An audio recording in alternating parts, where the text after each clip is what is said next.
Bonsoir les amis, j'espère que vous allez bien. Je suis Pascal Trifingui, Lama Kunzang.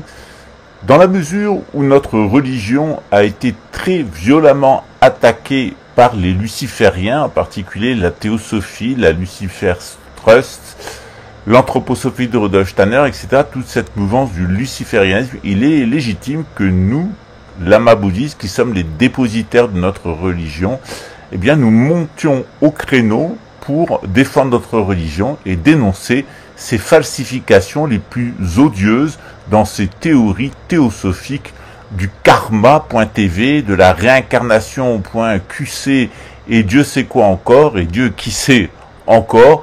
C'est tout à fait normal que nous montrions au créneau, d'autant plus avec ce personnage, puisque il est cité dans une enquête fédérale pour avoir permis du blanchiment de l'argent qui est le résultat d'un vol, ce qui s'appelle un recel. Donc on revient sur ce personnage qui ne passe son temps à m'insulter, à me menacer et au tribunal, et puisque il refuse le débat, on va continuer son débunkage dans la mesure où il a annoncé, on y reviendra, sa propre mort bientôt puisque son pacte avec les démons est échu, qu'il s'attend à mourir et à sa propre mort, c'est d'une certaine façon une sorte d'hommage qui lui est rendu et à sa persistance dans l'erreur, dans les pyramides de Ponzi et dans une vision assez hallucinatoire de sa propre existence. Vision hallucinatoire qui n'a eu de cesse que d'utiliser pour s'enrichir et contaminer les autres. Vincit Omnia Veritas. Par exemple, qu'est-ce qu'ils ont en commun? Certains, ceux qui dirigent le monde en particulier, des facultés spéculatives très grandes, et bien souvent, ces physiques caricaturaux que l'on trouve chez, je sais pas moi, Raymond Aron, ou le professeur Schwarzenberg, ou enfin, vous avez déjà vu leurs têtes, qui sont des têtes de malades. On voit très bien que c'est des têtes de malades. Justement, c'est leur mental qui a... C'est leur mental qui fait ça. Nous avons le visage de notre âme. Bien. Alors, ils ont donc ces visages de caricaturaux. Pas tous, il y en a qui sont beaux, mais ils sont très rares. Mais la plupart de ceux qui dirigent sont vraiment pas beaux. Hein, pas beaux. Il y en a même qui sont hideux. Vraiment hideux. J'en ai vu quelques-uns, qui règnent à notre époque, qui sont vraiment horribles. Ils ont vraiment le visage de leur âme. Bien. En particulier les financiers. Hein. Ils ont vraiment un physique sans âme. Ils ont des physiques de carnassiers. Et souvent des traits caricaturaux. C'est le cerveau gauche qui est développé par rapport au cerveau droit. C'est ça. En particulier, en tout cas, le côté hypophysaire, c'est-à-dire analytique. Bien. Autrement dit, ils font des équations, Hiroshima, ils font des équations, Karl Marx, ils font des équations mythomaniaques, Freud, voyez-vous, ils ne savent pas prendre en considération une imagination débridée qui fonctionne sur un point fixe et puis qui dit n'importe quoi.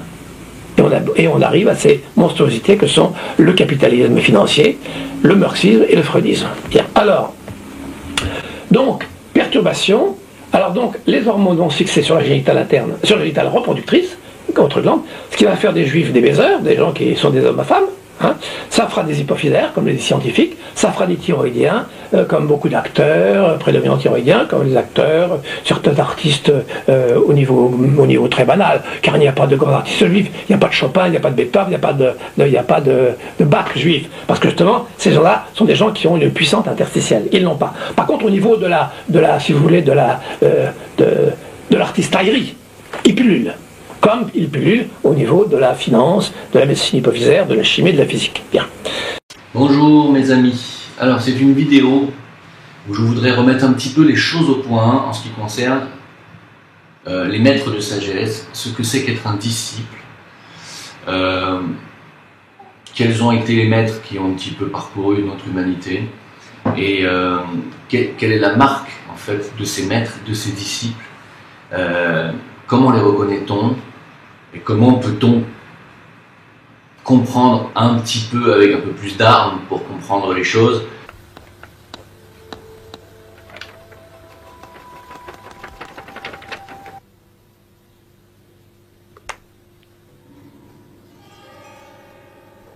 Dans le laboratoire des maléfices, œuvrent sorciers et sorcières.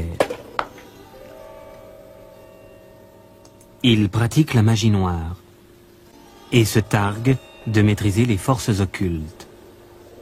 Il a d'abord été luciférien. À 13 ans, le spiritisme l'amène vers les esprits et à 17 ans, il fait des profanations d'église.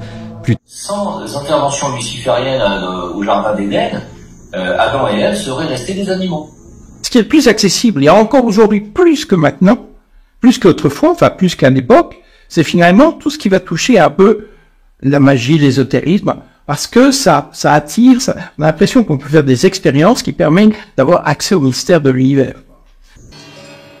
Aux exorcistes, aux désenvoûteurs, répondent des jeteurs de sorts, des disciples de Satan.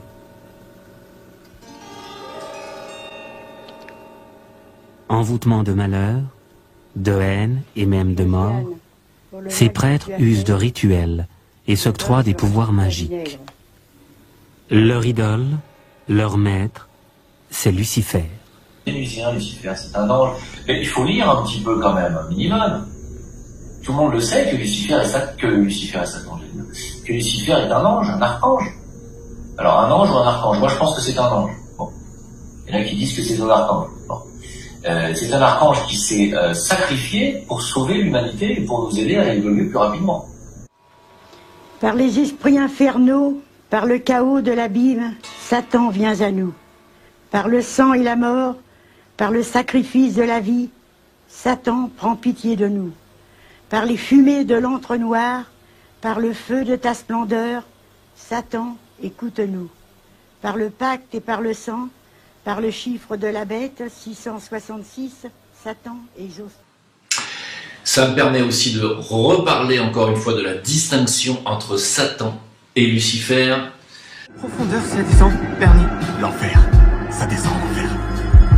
Sous-niveau 33.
contre-initiation au service de la venue de l'Antéchrist. Et il y a évidemment au final les incarnats, c'est-à-dire les individus qui sont des incarnations même humaines après une lignée d'une famille de pervertis, généralement qui prend son origine dans le judaïsme parce qu'ils aiment bien retourner les juifs, c'est les personnes qui trouvent les plus efficaces. C'est donc des gens de la communauté. Vous étonnez pas pourquoi la communauté est très impliquée dans le satanisme, c'est parce qu'ils sont retournés. La communauté des deux côtés, du côté de Dieu et du côté de Satan. Que les simples outils que vous avez entre les mains depuis 2000 ou 3000 ans, c'est-à-dire la Torah, l'Ancien Testament, le Nouveau Testament et les autres livres sacrés, parce que vous êtes sans arrêt, pitié, arrêtez quoi, en train de me dire, tu t'égares, relis la Bible, tu t'égares, relis la Bible, relis les évangiles, relis la Bible, le Jésus était le Fils de Dieu, et machin, oh, s'il vous plaît, je sais ce qu'on vous a appris, je sais ce que l'Église continue de vous enseigner, je sais ce qu'il y a d'écrit dans la Bible, je sais ce qu'il y a d'écrit dans les évangiles, et je sais ce que peut-être vous ne savez pas, des choses, parce que j'ai été lire ailleurs, parce que ma conscience est allée ailleurs, parce que mon esprit critique, intellectuel, est allé se renseigner ailleurs, parce qu'il y avait des choses qui ne me paraissaient pas ni logiques, ni lumineuses, et quand on est un chercheur de vérité, on se doit d'être révisionniste. Attention, révisionniste ne veut pas dire négationniste, hein. Vous avez vu, dans les deux cas, il y a le mot sioniste à la fin, c'est marrant ça.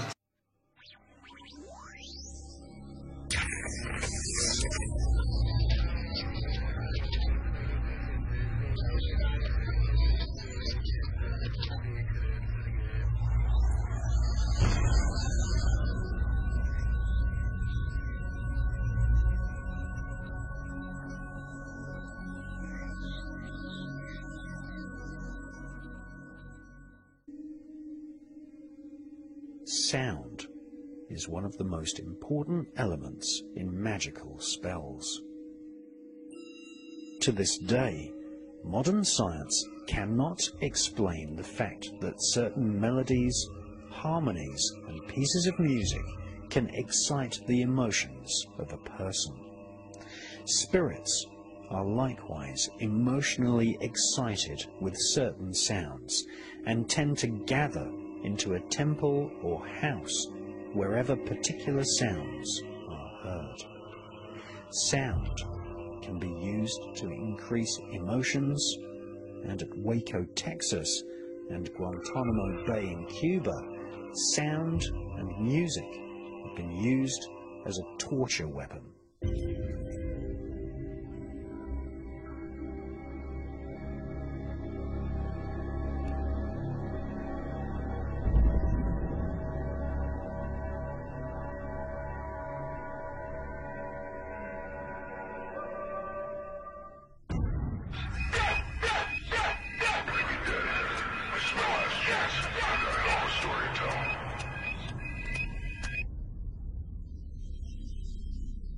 The sound most commonly used to summon spirits is the secret name of God, Yod-Ha-Vah-He, which has been incorrectly translated by Christians as Jehovah. Another, even more secret name for God is the Shem-Ham-Forash, which Moses recited in order to part the Red Sea. The full version of Shem-Ham-Forash has 72 letters, exactly the same number of evil spirits which are described in the most famous grimoire, the Goetia. Similarly, Buddhists and Hindus on the Indian subcontinent recite mantras in order to attract spirits.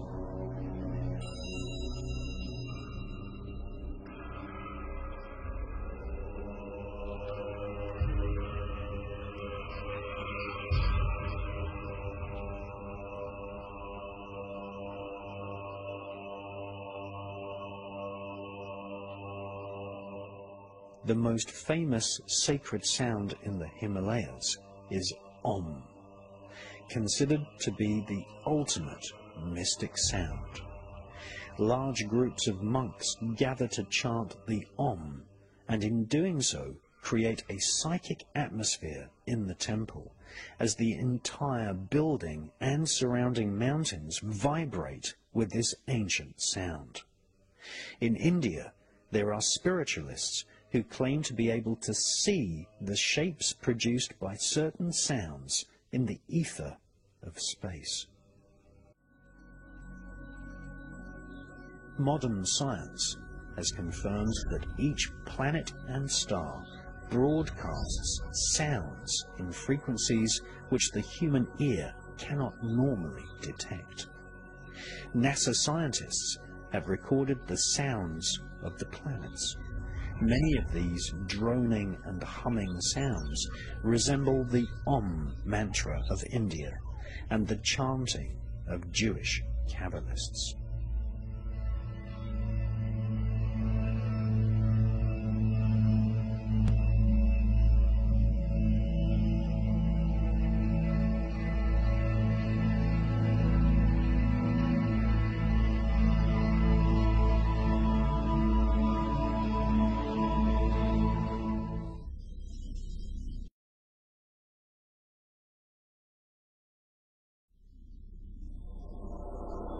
In Alaska and Europe, there are experiments taking place which broadcast microwaves into the atmosphere, which cancel the natural vibrations of the solar system which reach planet Earth.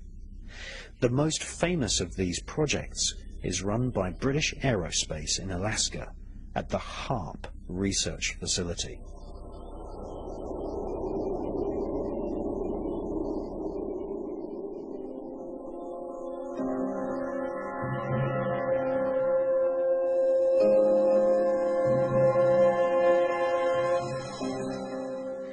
HARP uses technologies invented by Nikola Tesla.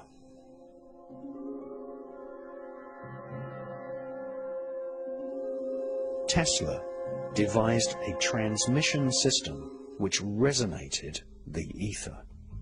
Some authors claim HARP is blocking the natural vibrations and etheric energy on planet Earth and disconnecting mankind from spiritual awareness. The sounds and words used in magical spells are designed to attract specific spirits. According to British black magician Francis Barrett, who wrote a magical textbook called The Celestial Intelligencer in 1801, just repeating aloud the names of certain angels and demons was enough to make the room fill with spirits.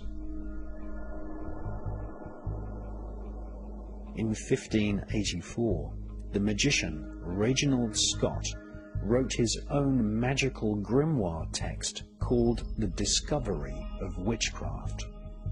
Reginald Scott studied one of the most famous grimoires called the Chaldean Oracles of Zoroaster, which has existed for at least 1,500 years. This ancient text contains the so-called barbarous words of evocation. These are sounds rather than identifiable words. They consist of connected syllables which have no meaning in any known language, but are written using ancient sigils or symbols which evolved from ancient Israel, Egypt, and Babylon. Reginald Scott's book is a list of names of spirits which are to be called out and chanted in a certain order. These lists of spirit names are called litanies. Many magical texts are just simple lists or litanies of the names of planets, angels, spirits, and demons. Just like a computer program is just a list of commands, so too is a magic spell for summoning spirits. Magicians chant and recite these complex lists of names whilst visualizing the magic circle being filled with spirits. Many privately owned magical textbooks were written on consecrated vellum. Often the ink was made from human blood. Some of these books were so effective at summoning spirits that merely opening the book would cause spirits to congregate and ask, "What does the Master desire to know?"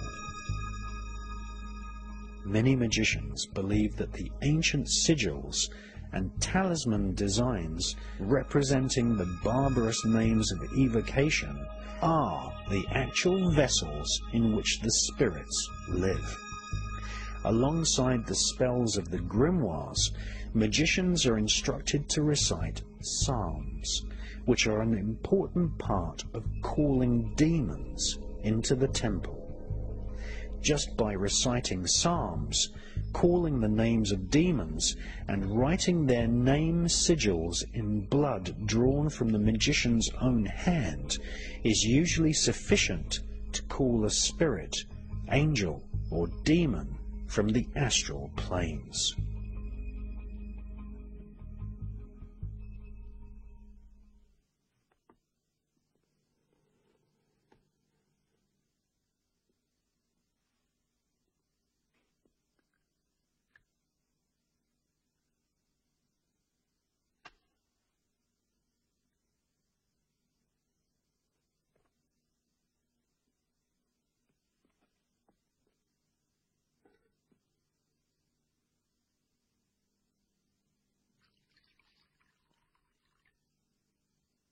Ce qu'il faut bien comprendre d'abord, primo, c'est que cette Bible a été écrite par des Hébreux, par des rabbins, donc juifs, d'accord, qu'il était dans leur strict intérêt en ce qui concerne le Messie, primo de le vendre au départ comme il sera le Sauveur, il sera notre Rédempteur, il sera le Fils du Créateur. C'est très juif ça, comme façon de voir le Messie, l'être suprême si je puis dire. Et quand ils se sont aperçus que ce n'était pas, que l'enseignement de Jésus n'allait pas dans le sens des écritures juives, hébraïques, ils le l'ont renié, vous savez qu'une majeure partie des Hébreux, une majeure ou une mineure partie des Hébreux, on ne sait pas vraiment en fait. Moi je dirais que c'est une mineure partie des Hébreux qui ont rejeté Jésus comme Messie, ou le Christ plutôt comme Messie.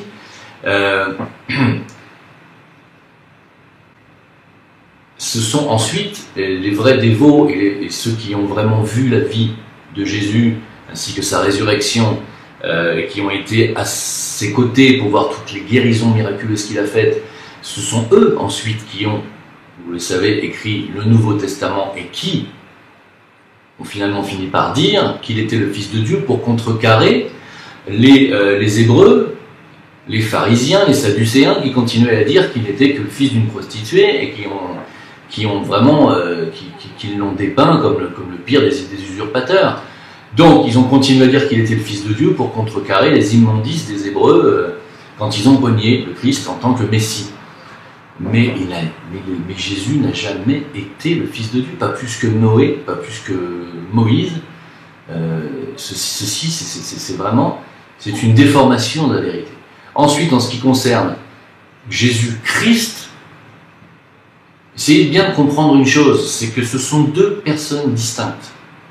Alors, je sais que si vous avez fait votre catéchisme et si vous continuez à aller à l'église et que vous croyez dur comme fer tout ce qu'il y a d'écrit dans la Bible ou dans le Nouveau Testament, vous allez me dire non, Jésus-Christ ne sont pas deux personnes différentes, c'est la même, une et même personne, c'était le Messie, le Fils de Dieu, et vous me répétez sans cesse la même chose.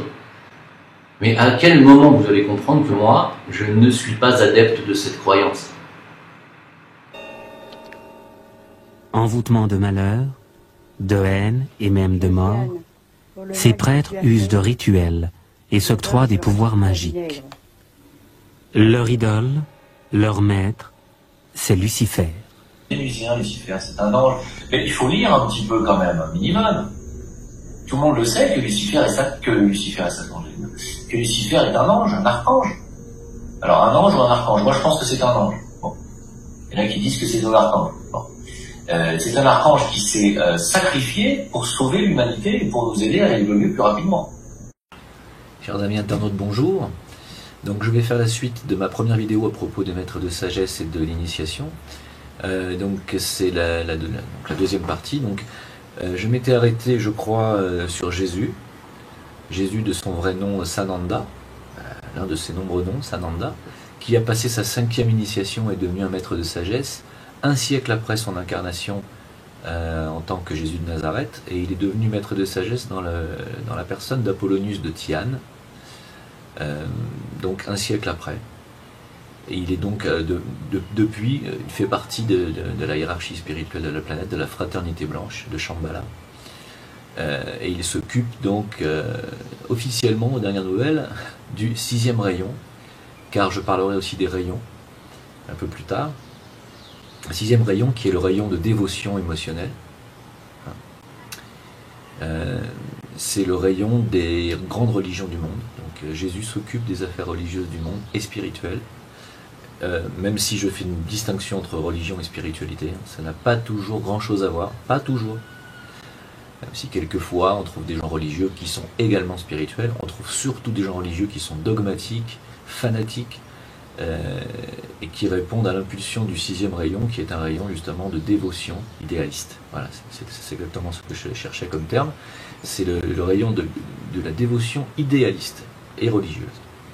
C'est un rayon qui est en train de rentrer, c'est un rayon cosmique, c'est une énergie cosmique, et quand elle touche l'humanité, elle se transforme sous cette symptomatique-là, ça rend les hommes idéalistes, et ça leur donne une impulsion d'appel vers le divin, et d'appel vers le divin qui doit se transcrire en règles de vie.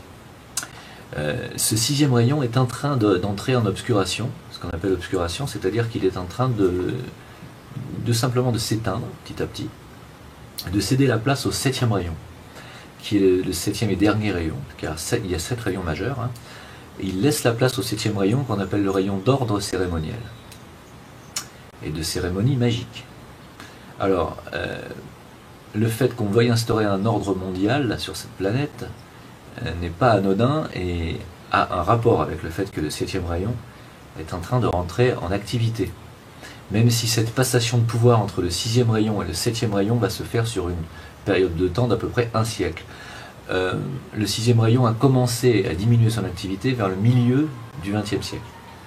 Donc on peut dire que d'ici une quarantaine d'années, une cinquantaine d'années, le rayon 6 sera pratiquement inactif et le rayon 7 de plus en plus actif. Ce qui veut dire que les religions du monde et les fanatiques de par le monde seront de plus en plus inexistants sur cette planète et de moins en moins suivis et écoutés. Ce qui est plutôt une bonne nouvelle. Pour céder la place à quoi? À un nouvel ordre, un nouveau monde. Ça, nous verrons de quel côté va choisir d'aller l'humanité. Est-ce que ça va être du côté obscur ou du côté lumineux? Car il y a toujours deux faces même à cette énergie. Pour en revenir à Jésus, et donc le maître de sagesse qui s'occupe du rayon 6 et non des religions.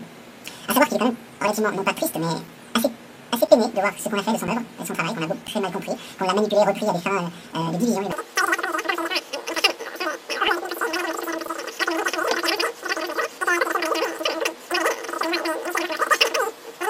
Si demain je ne suis plus là, ne vous étonnez pas, ça voudra dire que soit c'est mon heure était venue, soit ils ont décidé d'accélérer un petit peu mon départ, ce qui est possible, hein, étant donné qu'ils tuent énormément de personnes actuellement et qu'ils vont accélérer les choses. Juste, moi je vous dis un truc les amis,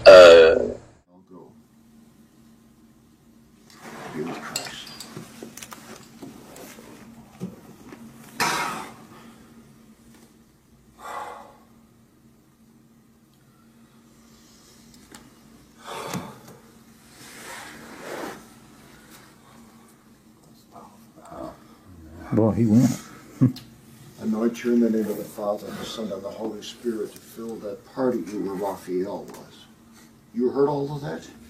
What? You heard all that's been said? I divide soul and spirit. I divide this man from whoever that is.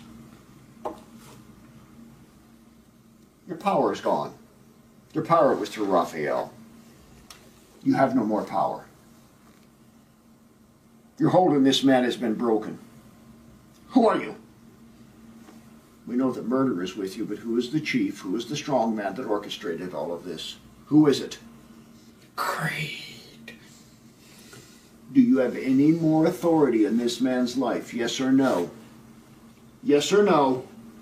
Yes. One last part, little bit. One little bit? Yeah. And what is it? What is it?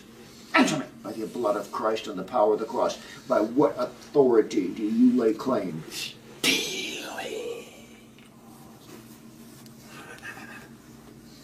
Go down. Go down.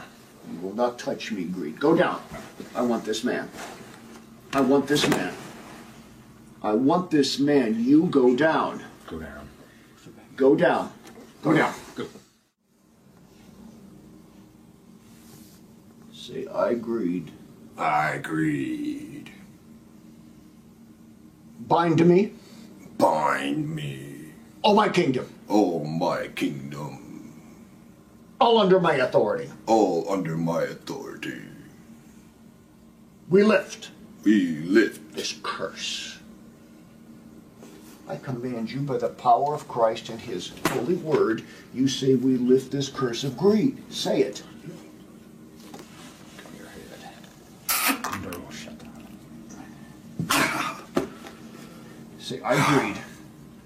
I agreed. With all my kingdom. With all my kingdom. Go now. Go now. To the pit. No. Yes. No. Yes. No. We command you. Why? Christ compels you. Why? By the power of his blood. Jesus. Say it. Pit. You have no choice. You must say it. Say pit. He makes you say it. Pit. Come out. Come out. Come out. Out of him. Out of him. Out of every part of him. Come out of him. Every part of him. Come out of him. Come out. Come out. Come out. Come out. Mais à quel moment vous allez comprendre que moi, je ne suis pas adepte de cette croyance? Mais à quel moment vous allez comprendre que moi, je ne suis pas adepte de cette croyance? Mais à quel moment vous allez comprendre que moi, je ne suis pas adepte de cette croyance?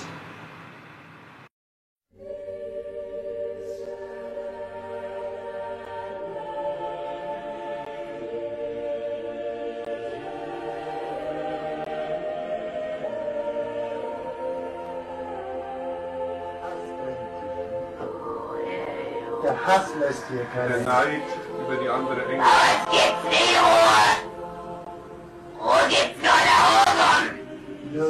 Ruhe gibt's nur dort, wo die Liebe ist. Ja, aber es gibt neue Nur Hass. Ja. Wo nur Hass ist, da gibt's keine Ruhe. Nein. Und für uns gibt's nie Ruhe. Nie. Ewigkeit. Weil er nicht dorthin kommt, wo der Schöpfer ist. Aber für uns gibt's kein Zurück.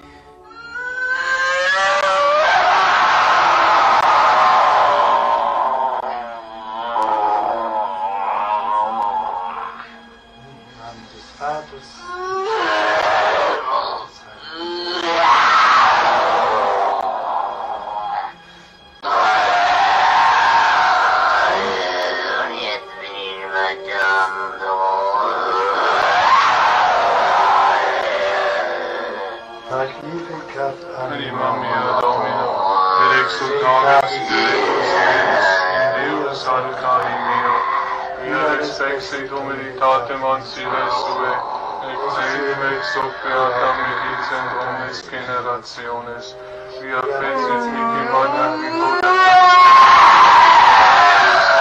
misericordia Deus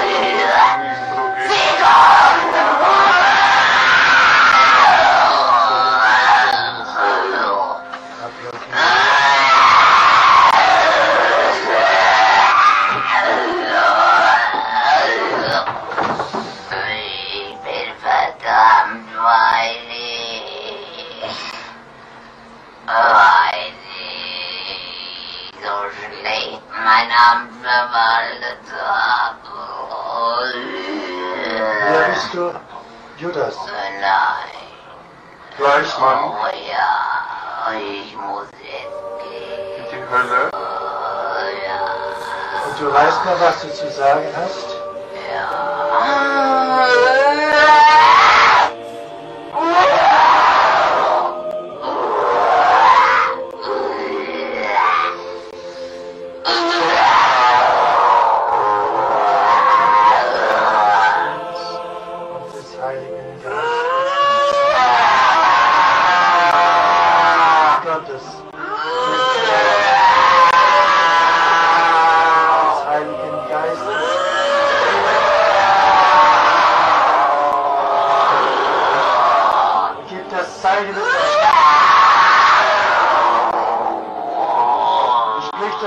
Zum Ausfahren.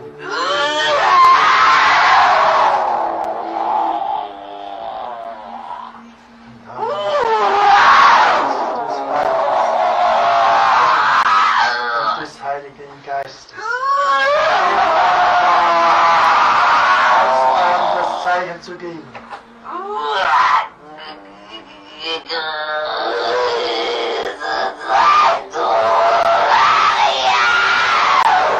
Der Nächste dran. Wer ist der Nächste? Der Nächste keiner der Ehre.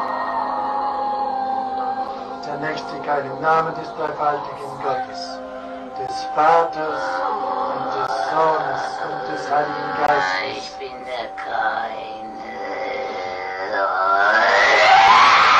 Dreifaltigen Gottes. Ich hab ein Bruder schlagen.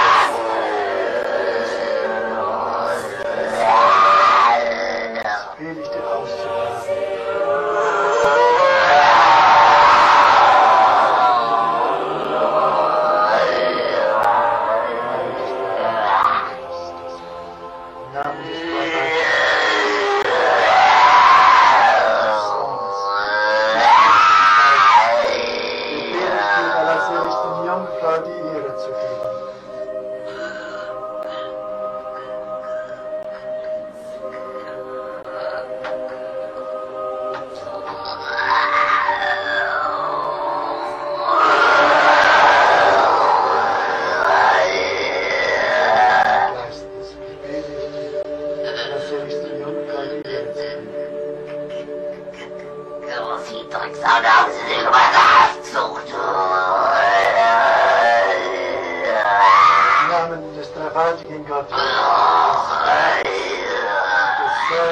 Des Heiligen Geistes befehle ich dir, der seligen Jungfrau,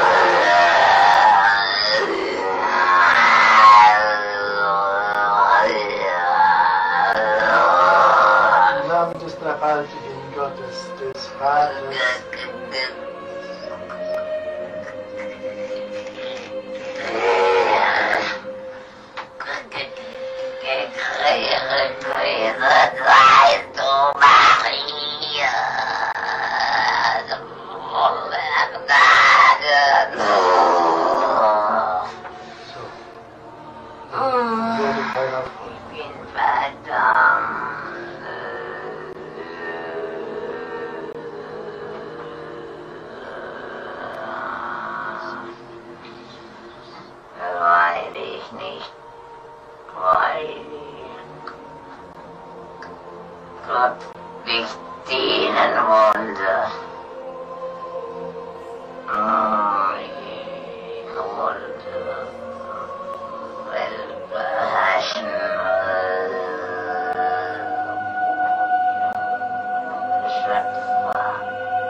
selber herrschen, obwohl ich nur geschöpft war. Und nicht. Im Namen des dreifaltigen Gottes, des Vaters und des Sohnes und des Heiligen Geistes befehle ich dir auszufahren und der selbst den Jungfrau die Ehre zu geben. Im Namen deiner seligen Jungfrau, im Namen Jesu.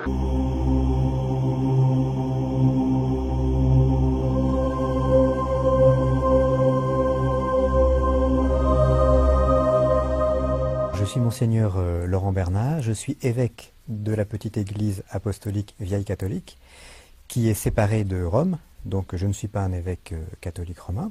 Je pratique et je travaille dans le domaine de l'exorcisme depuis une vingtaine d'années.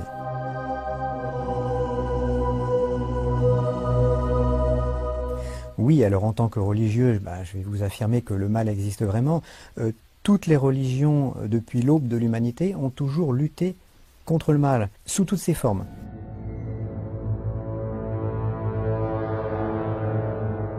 Dans le cadre d'un exorcisme tel qu'on le voit dans le film, vous avez une dame, un personnage, une personne, qui se trouve possédée par le mal, qui peut prendre différentes formes.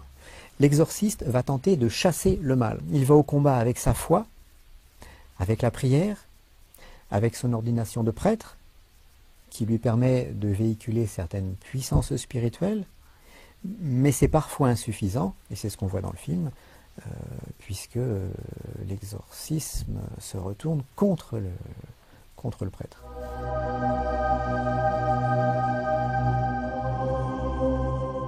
Un bon exorciste, c'est une personne qui sera ordonnée prêtre, qui aura la foi, une foi puissante, mais qui aura également un entraînement physique, presque un entraînement sportif à la manipulation de certaines énergies, et également des rituels. Je dirais que les prêtres du film, sur les 4 points fondamentaux, en possèdent 2. C'est ce qui fait leur faiblesse, et c'est ce qui fait tout l'intérêt du film.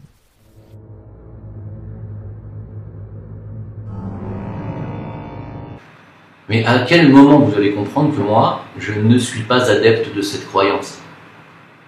En général, ce genre de problème ne touche que les personnes qui sont sensibles et intuitives. Un des premiers symptômes que l'on retrouve dans cette situation, c'est la fatigue sans raison. Un même aspect d'énergie. Pour en revenir à Jésus, il est donc le maître de sagesse qui s'occupe du rayon 6 et donc des religions. À savoir qu'il est quand même relativement, non pas triste, mais assez peiné de voir ce qu'on a fait de son œuvre, et de son travail, qu'on a très mal compris, qu'on l'a manipulé, repris à des fins de division de l'humanité. Par exemple, une personne se réveille le matin épuisée. Et ensuite, nous avons un certain nombre de problèmes qui vont aller crescendo dans la vie. Ça peut être des problèmes d'ordre sentimentaux, des problèmes d'ordre professionnel, des problèmes d'ordre familiaux, qui font que la personne va petit à petit se retrouver isolée de son contexte, de sa famille, de ses proches, et va se trouver plus facilement sous l'emprise du mal. Alors, bien sûr, il faut rester les pieds sur terre, on peut tous avoir des périodes de malchance. Mais si cette période de malchance dure longtemps, à ce moment-là, je crois qu'il faut se poser d'autres questions.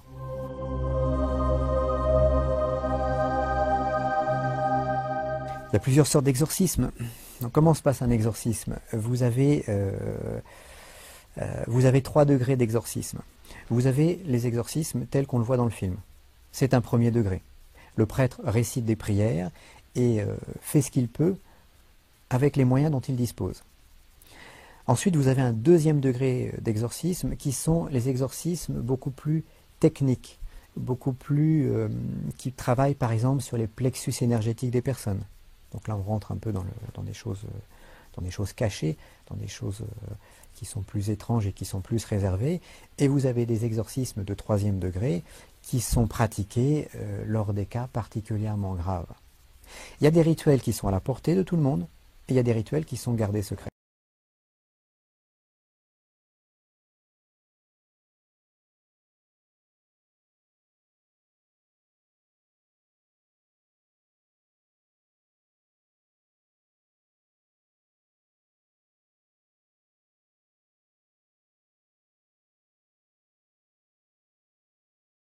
François Dunois-Canette, journaliste, auteur des Prêtres exorcistes, qui connaît bien cette affaire d'ailleurs et qui a rencontré le père Lambé. Le père Costel, exorciste du diocèse de Coutances, et un homme de science, un médecin, docteur Bruno Duroux, qui termine sa spécialité en neurochirurgie et qui est justement un passionné de recherche sur les phénomènes paranormaux. Bon, messieurs, la question elle vient d'être posée, qu'est-ce que vous en pensez? Sorcellerie ou où est la marque du diable là-dedans, mon père? Il est très difficile de situer. Il faut rappeler que l'esprit du mal n'est pas quelqu'un qui cherche le spectacle.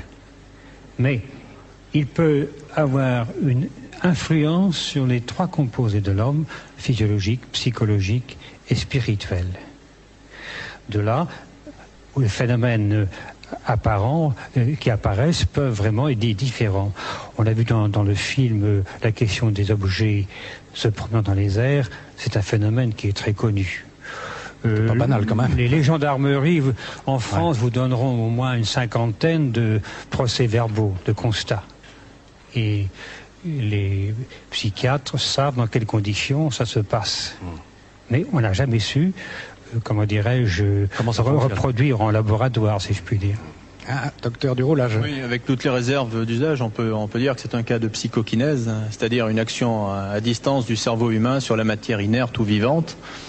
Et à ce propos, je voudrais développer rapidement la notion suivante. Bon, depuis le début du siècle, on a assisté à l'ère de la parapsychologie ou métapsychique, c'est le terme français, descriptive, avec une collection impressionnante d'observations et d'expériences en matière de perception extrasensorielle et de psychokinèse. Mais à présent, l'heure n'est plus à croire ou ne pas croire à ces phénomènes. Il vaut mieux s'orienter vers l'explication des mécanismes intimes qui président à ces phénomènes, c'est-à-dire des mécanismes très certainement neurophysiologiques et physiques. Et c'est bien dans ce sens que notre équipe de scientifiques à l'Institut Métapsychique International, soutenue par le professeur Tocqué et dirigée par le professeur Jean Barry, pose comme hypothèse de travail que seul et lui seul, le cerveau humain, dans certaines conditions, crée ou utilise une énergie encore indéterminée pour produire ces phénomènes. La question, c'est de savoir si la sorcellerie a un effet ou non. À partir du moment où on y croit, elle peut avoir un effet. Et je crois, la plupart des prêtres exorcistes disent ceci, justement, c'est à partir du moment où on y croit, elle a des effets. Un exemple simple, un monsieur que j'avais rencontré, le sorcier le menace, lui dit, vous allez avoir un accident dans la semaine. L'accident survient. Évidemment, on dit le sorcier a des pouvoirs. Non, c'est le monsieur qui inconsciemment a provoqué le phénomène lui-même pour s'en libérer, pour s'en libérer de l'angoisse. Oui. Mais vous-même, vous travaillez avec des psychiatres, Père Costel, car beaucoup de vos collègues travaillent avec des psychiatres. Je fais partie des 100 et quelques exorcistes officiels nommés par l'évêque de chaque diocèse. Et chaque année, nous rencontrons des psychiatres, des psychologues, croyants ou non. Non pas pour apprendre le métier, et pour discerner ce qui est notre ressort et du ressort des psychothérapeutes. Alors, est-ce que ça veut dire que le diable n'existe pas? S'il existe, il n'est que voir dans le monde toutes ces guerres, toutes ces tensions. Le mot diable veut dire diviseur. Je veux dire Satan. Oui, Satan, c'est l'accusateur, celui qui est là pour marquer les coups, voir si l'homme est fidèle malgré les épreuves. Il faut croire en son existence, donc. Son existence, mais non pas celle du diable cornu. Une question, Père Costel. L'augmentation du nombre des prêtres exorcistes, elle est due en quelque sorte à une décision des autorités ecclésiastiques, ou bien c'est la demande? C'est la demande.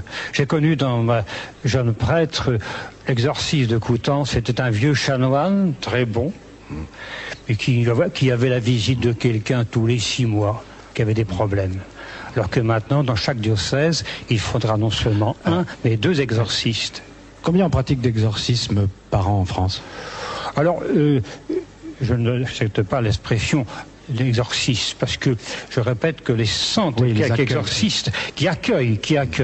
Moi, je vous dis, j'ai près de 600 en l'espace de 5 ans et demi. 600 personnes sont venues vous voir en 5 ans. Il y a une centaine d'exorcistes en France. On peut donc penser que tous les ans, plusieurs milliers de personnes vont voir le prêtre exorciste pour une raison qui n'est pas forcément une raison diabolique ou satanique. Ouais, salut. Donc, par rapport au sujet là du rapprochement entre les communautés, moi j'ai fait une découverte qui est super intéressante en fait. Donc j'ai découvert que au sein de l'ONU, donc il y avait un organe de l'ONU qui s'appelle le Conseil économique et social. Et au sein de ce Conseil économique et social donc de l'ONU, il y avait une fondation suprême qui avait un statut donc d'ONG et qui siégeait donc pour créer, on va dire, donc justement cette espèce de melting pot mondial. Et cette fondation, en fait, c'est une maison d'édition qui s'appelle Lucy Trust. Et en fait, comme nom d'origine, en fait, elle s'appelait Lucifer Trust. Et c'est une fondation qui est purement ésotérique et satanique. Et donc, tu t'appuies sur quoi pour dire qu'elle est ésotérique et satanique? Ah bah il suffit que tu te renseignes, tu fais ONU, Lucy Trust, donc c'est une société qui est tout à fait officielle. Et donc avec la pignon sur rue et tout, donc il y a tout donc d'officiel, donc Lucy Trust. Et elle est fondation suprême du Conseil économique et social, donc de l'ONU. Et son but en fait c'est de rapprocher toutes les religions sur un même pied d'égalité les unes avec les autres pour créer, on va dire, une religion mondiale. Voilà, donc ça c'est le premier but. Et ce qui est étonnant, c'est que quand on étudie bien Vatican II, donc le principe spirituel de Vatican II, donc qui a été inauguré par Jean XXIII, puis Paul VI et entériné par Jean-Paul II. Ok, et ben on se rend compte qu'en fait on reprend exactement cette même thématique avec d'une part donc la liberté religieuse. Donc en fait le Vatican reconnaît l'autorisation pour les autres religions de créer donc des édifices religieux autres que celui donc du christianisme. Elle reconnaît aussi que dans les autres grandes religions comme l'islam ou le judaïsme, il y a aussi des éléments de révélation universelle. Et d'autre part, elle reconnaît aussi la liberté de conscience individuelle. Donc en fait, Vatican II reprend exactement les valeurs laïques. Donc en fait, c'est une forme de laïcisation de la religion chrétienne. Et en fait, c'est proprement, en fait, donc le but, c'est de déchristianiser donc la société et de déchristianiser l'être humain. Donc on. Mais à quel moment vous allez comprendre que moi, je ne suis pas adepte de cette croyance? Mais à quel moment vous allez comprendre que moi, je ne suis pas adepte de cette croyance? Mais à quel moment vous allez comprendre que moi, je ne suis pas adepte de cette croyance? Et de déchristianiser l'être humain. Donc on a vu donc ONU christianisme, il reste à voir donc l'islam. Et ben l'islam, ce qui est étonnant, c'est la manière dont les médias ils instrumentalisent l'islam, parce que l'islam c'est un prétexte lorsqu'on parle de relations étrangères pour faire la guerre à des pays musulmans. Donc on dit parce que donc il y a des islamistes. Par contre, dans nos frontières, c'est très très bien. Il faut l'accepter, il faut s'y soumettre, etc. Et donc le but en fait, c'est juste de nous déchristianiser. Parce que l'islam, en fait, c'est la religion, on va dire que le judaïsme, lui, c'est juste spirituel. Donc, physiquement, ça représente aucune force. C'est juste une force, on va dire, spirituelle, abstraite. Mais par contre, l'islam, lui, c'est une force qui comporte donc des contingents armés, quoi. Donc, en fait, on est obligé donc de céder. Voilà. Donc, moi, j'ai la position qui est complète. Le dialogue interreligieux, on entend tout en réalité derrière le dialogue interreligieux. En fait, c'est un euphémisme pour ne pas dire qu'en fait on fait plein de concessions. Et lorsqu'on va dans des librairies chrétiennes, on se rend compte que maintenant, il y a plein d'ouvrages marxistes, léninistes, de freudisme, etc., etc. Donc en fait, le but, c'est vraiment de faire en sorte qu'on nous déchristianise à 100%, quoi. Donc on est vraiment dans une perspective d'apocalypse. En fait, c'est ça, quoi. Donc c'est les derniers, on va dire, c'est les derniers résistants qui auront, avec le courage, parfois même de sacrifier leur vie, qui mériteront vraiment de vaincre cette période très obscure que nous sommes en train de traverser. Donc je pense qu'il faut avoir une attitude ferme. Il faut pas être lâche. Il faut être ferme. Et je pense que Vatican II, ça ouvre une porte trop grande pour justement œuvrer à la déchristianisation de l'ensemble des sociétés occidentales. Parce qu'en fait, elle met sur un même plan toutes les religions, alors qu'en réalité, le Christ, il doit être élevé au-dessus de toutes les religions, puisque c'est le principe même de la révélation, quoi. Donc oui, enfin, ça c'est qui a été le cas des trois autres auditeurs. Les trois autres auditeurs qui avaient des obédiences religieuses.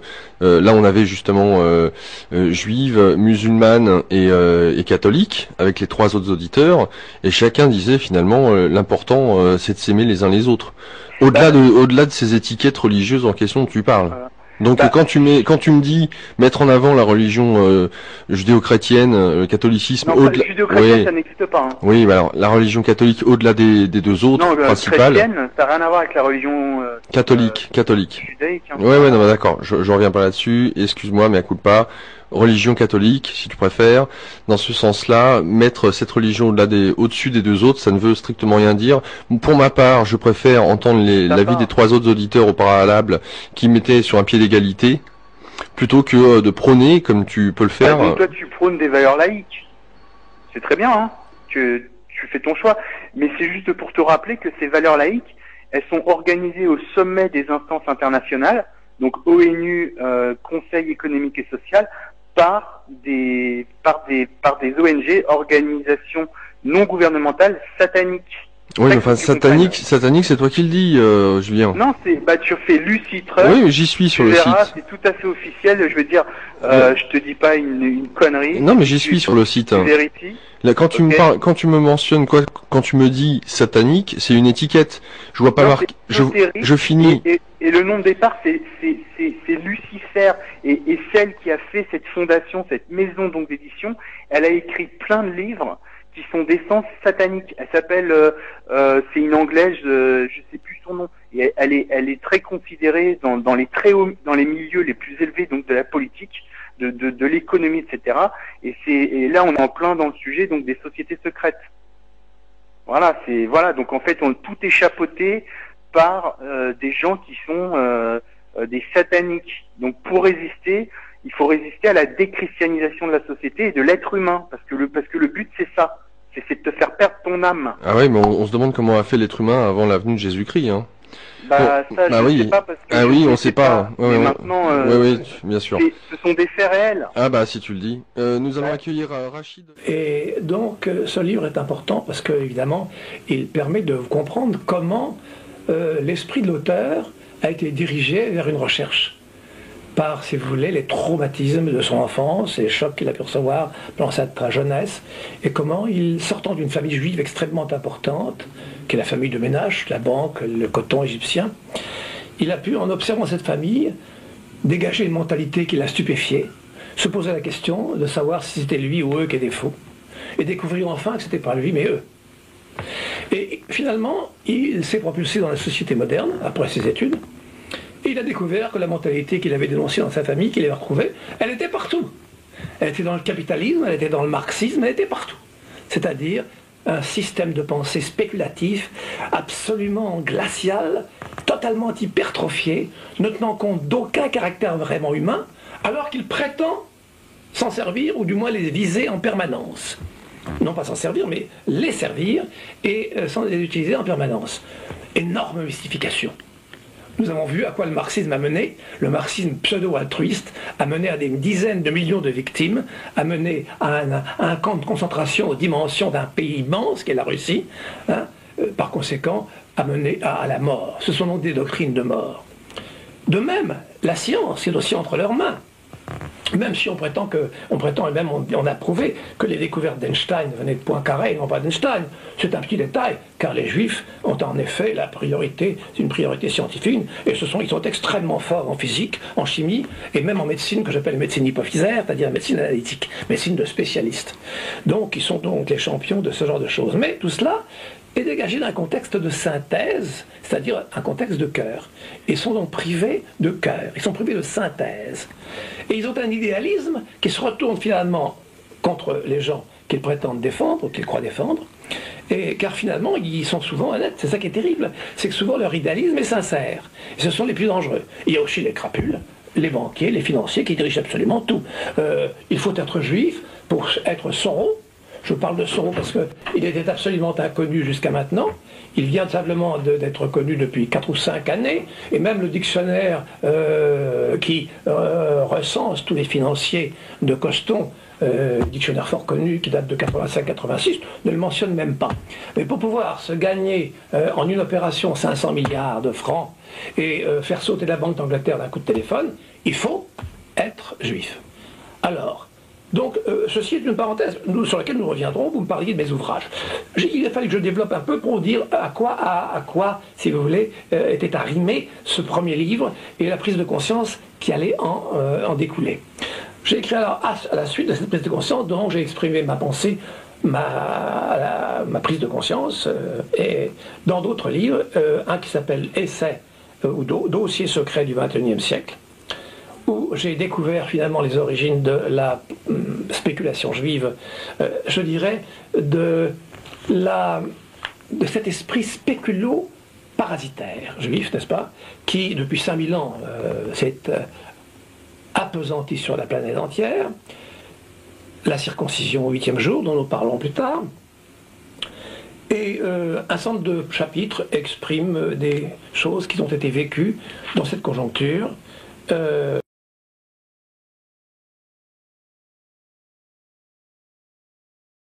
When I broached some of these facts on Black perspectives in the news, the host was fascinated. And the underlying question is why there is a collective white guilt assigned for the slave trade, but no collective Jewish guilt.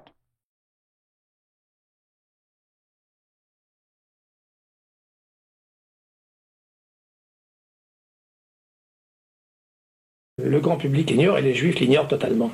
Leur calvaire, car c'est un calvaire qu'ils vivent. Vous savez, le fait de martyriser, de tuer les autres, c'est aussi un calvaire pour le martyr. C'est une maladie. Vous savez, Nietzsche disait, ce sont les malades qui ont inventé la méchanceté.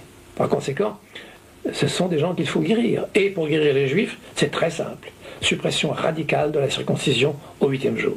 Donc, nous allons rentrer là, en vif de sujet. Vous savez très bien, comme moi, que l'antisémitisme a fleuri partout, à toutes les époques, dans tous les pays, les plus divers, les plus éloignés, époques éloignées, pays éloignés, partout. Que ce soit à l'ère chrétienne, à Alexandrie, à Antioche, en Arabie, en Perse, dans l'Europe du Moyen-Âge, dans l'Europe moderne, partout où ils ont été, il y a eu l'antisémitisme. Bon, n'allons pas me dire qu'à des siècles de distance, dans des pays qui parlent des langues différentes, les antisémites se sont donné le mot pour pratiquer l'antisémitisme. C'est une idiotie. Bon, donc, l'antisémitisme est-il dans l'antisémite ou dans le juif? Je réponds catégoriquement, l'antisémitisme n'est pas dans l'antisémite, il est dans le juif, spécifiquement dans le juif. C'est ce que dit Lazare dans son livre. Vous avez lu le livre de Lazare dans son livre. Ah, Bernard Lazare l'explique. Bernard Lazare l'explique justement, et je l'ai cité d'ailleurs. Donc, il est dans le juif. Voici, je vous donne quelques signes, quelques citations de juifs lucides comme moi. Vous avez Otto Malinger qui a cette phrase sublime: nous sommes à l'époque de la femme et du juif.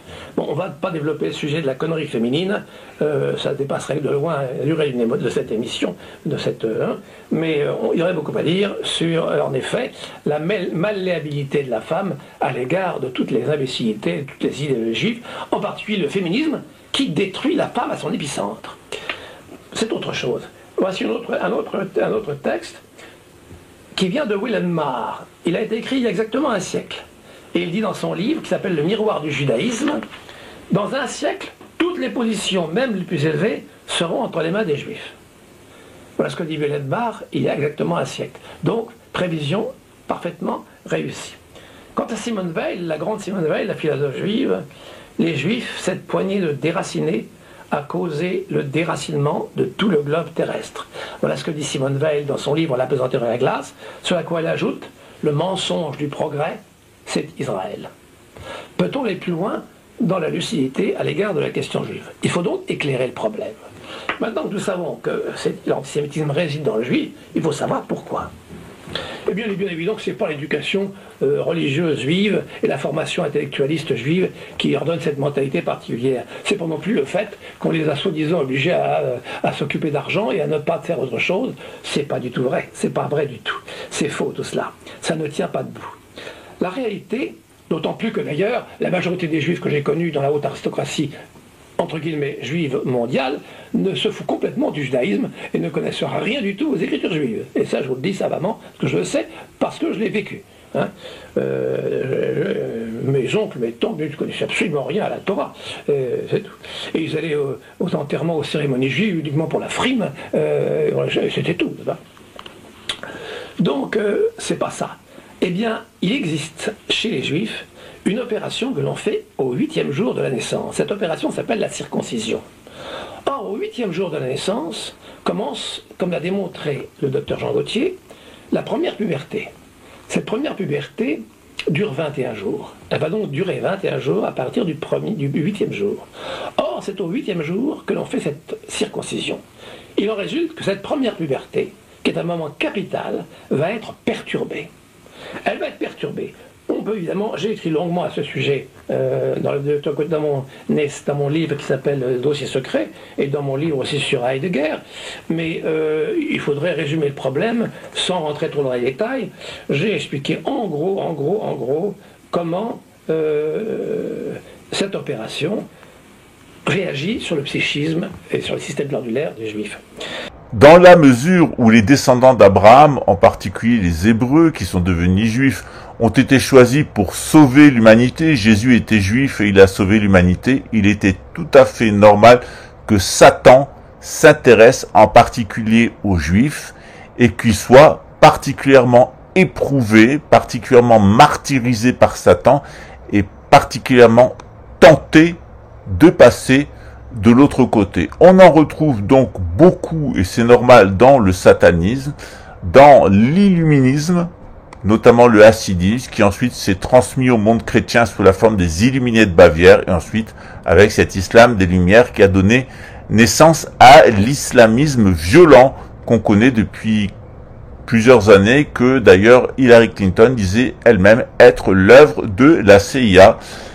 Les islamistes ont été fabriqués, a-t-elle dit, dans la Tanor des services de renseignement américains. On est là au cœur de ce qu'on appelle le nomadisme dévié, c'est-à-dire que lorsqu'on abandonne sa tradition, eh bien on va l'inverser, cette inversion de sa propre tradition qui peut amener des juifs à haïr les juifs. Là on a le cas d'une personne qui haït profondément les juifs. Eh bien cette inversion, ça s'appelle le satanisme et elle conduit dans 100% des cas à affirmer exactement le contraire que sa tradition d'origine. Le rôle des Juifs était de sauver l'humanité, et bien le rôle des Juifs apostats est de la perdre. À bientôt, ciao. Perturbation. Alors donc, les hormones vont se fixer sur la génitale interne, sur la génitale reproductrice, contre glande, ce qui va faire des Juifs des baiseurs, des gens qui sont des hommes à femmes. Hein. Ça fera des hypophysaires, comme les scientifiques, ça fera des thyroïdiens, comme beaucoup d'acteurs, prédominants thyroïdiens, comme les acteurs, certains artistes au niveau très banal, car il n'y a pas de grands artistes juifs, il n'y a pas de Chopin, il n'y a pas de Beethoven, il n'y a pas de Bach juif, parce que justement, ces gens-là sont des gens qui ont une puissance interstitielle, ils l'ont pas. Par contre, au niveau de la si vous voulez, de l'artistaillerie, ils pullulent, comme... Mais à quel moment vous allez comprendre que moi, je ne suis pas adepte de cette croyance?